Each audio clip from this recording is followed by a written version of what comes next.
अब हम देखते हैं एप्लीकेशन क्या है। एप्लीकेशन आईसीजेडएन का पहला है नेमिंग न्यू स्पीसीज। पहला जो इसका एप्लीकेशन है बेटा वो क्या है, naming new species. Scientist must follow ICZN rule when describing new species. ठीक है, the name must be published in recognised scientific journal with description of the species, type of specimen deposited in a museum और similar institution, valid latinised name, ठीक है, sorry लैटिनाइज्ड name. ठीक है, next देखते हैं correcting miss identified species. ठीक है, if an organism is miss identified or misnamed, the ICZN provides rule for correction. Resolving synonyms. If a species has been given multiple names, the earliest valid name is accepted and other are treated as synonyms. ठीक है, अगर कोई species के कई नाम है, किसी animal के कई नाम है, तो जब सबसे पहले नाम दिया गया था वो एक्सेप्टेड होगा और उसके अलावा जो नाम है वो सिनोनिम्स के रूप में कंसीडर किए जाएंगे। नेक्स्ट देखते हैं classifying fossil animals. ICZN rule apply to both living and extinct fossil animal. जो एनिमल प्रेजेंट टाइम में जीवित नहीं है, लिविंग नहीं है, उन्हें उन एनिमल्स के जो फॉसिल्स हैं उनके लिए और जो लिविंग है, ठीक है, दोनों के लिए आईसीजेडएन है क्या रहे, रूल अप्लाई होगा उसका।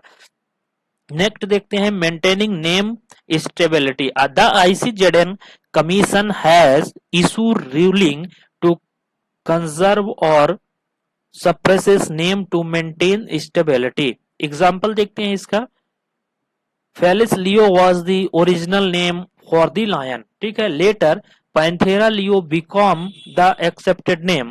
ICZN rule determined that Panthera is the correct genus. तो ये आप एग्जाम्पल इसको लिख सकते हैं। नेक्स्ट देखते हैं two scientist name the same species differently. जैसे सीनस निगर स्मिथ 1850 में और सीनस एथ्रेटस जोनेस 1860 में। ठीक है, according to principle of priority सीनस निगर इज दी वैलिड नेम। क्यों? क्योंकि ये इन्होंने पहले दिया था। ठीक है ना, चलिए कंक्लूजन देखते हैं। The ICZN is essential for the scientific naming of animal. ठीक है, ये आपका क्या है, साइंटिफिक नेम के लिए, एनिमल के नेम के लिए क्या है, ये जरूरी है, नहीं कंफ्यूजन क्रिएट होगा। It provide a clear and constituent framework that ensure each animal species has a unique and universally recognized name.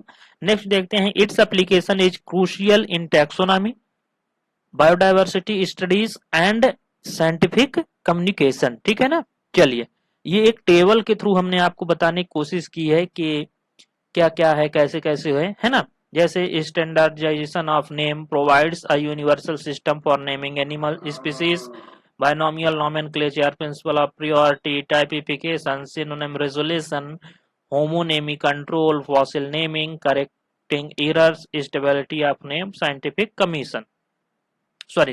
communication।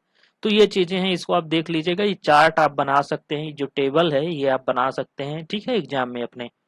चलिए थैंक यू फॉर वॉचिंग। अगर आपको हमारे वीडियोस पसंद आते हैं तो हमारे चैनल को लाइक करें, सब्सक्राइब करें, कमेंट करना न भूलें। Thank you for watching.